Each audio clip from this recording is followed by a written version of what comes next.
ఇక బుర్రా టీజీపీఎస్సీ చైర్మన్గా బుర్రా వెంకటేశం నియామక ఫైల్ పైన సంతకం చేసిన గవర్నర్ 3 రోజుల్లో ముగియనున్న మహేందర్ రెడ్డి పదవీ కాలం. వచ్చే నెల 3న కొత్త చైర్మన్ బాధ్యతల స్వీకరణ. 2030 వరకు పదవిలో కొనసాగనున్న వెంకటేశం. కమిషన్ ప్రక్షాళనలో రేవంత్ సర్కార్ కీలక నిర్ణయం. నిజంగా ఇది కీలక నిర్ణయం అనే చెప్పాలి. ఎందుకంటే గత బీఆర్ఎస్ హయాం లోపల టీఎస్పీఎస్సీ బోర్డును ఏర్పాటు చేసి ఐఏఎస్ జనార్దన్ రెడ్డి దానికి చైర్మన్గా ఉన్నాడు.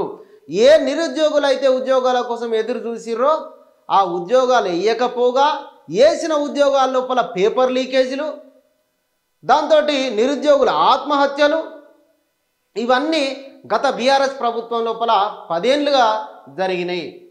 ఆ తర్వాత తెలంగాణలో కొత్త ప్రభుత్వం ప్రజాప్రభుత్వం కాంగ్రెస్ ప్రభుత్వం ఏర్పాటైన తర్వాత ఐఏఎస్ జనార్దన్ రెడ్డి రాజీనామా చేసిన తర్వాత దానికి ఐపీఎస్ అధికారి మహేందర్ రెడ్డిని చైర్మన్గా నియమించింది రేవంత్ రెడ్డి ప్రభుత్వం.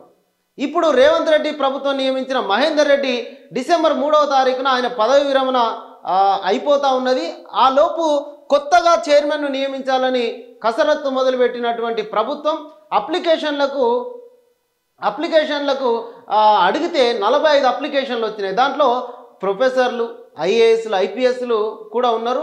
ఈ 45 అప్లికేషన్ల లోపల సమర్థుడైనటువంటి బుర్రా వెంకటేశంకు ఈయన ఇప్పటికే విద్యాశాఖ ప్రస్తుతం విద్యాశాఖ ప్రిన్సిపల్ సెక్రటరీగా ఆయన కొనసాగుతూ ఉన్నాడు. ఆయనకి ఇంకా పదవి కాలం 6 ఏళ్ల పాటు ఈ పదవి లోపల కొనసాగేటువంటి ఎవరైతే ఎక్కువ సమయం ఉండే విధంగా ఎక్కువ టైం ఉండి ఇప్పుడు మహేందర్ రెడ్డిని పెట్టి వెంటనే ఆయన రిటైర్మెంట్ అయిపోయింది. అట్లా కాకుండా ఎక్కువ సమయం ఉండే వ్యక్తి కోసం ప్రభుత్వం ఎదురు చూసింది. దానికి సరైన వ్యక్తి బుర్రా వెంకటేశం అని చెప్పి ప్రభుత్వం ఆలోచన చేసి విద్యార్థుల పక్షాన్ని ఆలోచించి టీజీపీఎస్సీ చైర్మన్గా ఆయన నియమించబోతా ఉన్నది. దానికి సంబంధించినటువంటి ఫైల్ పైన కూడా గవర్నర్ సంతకం పెట్టిండు.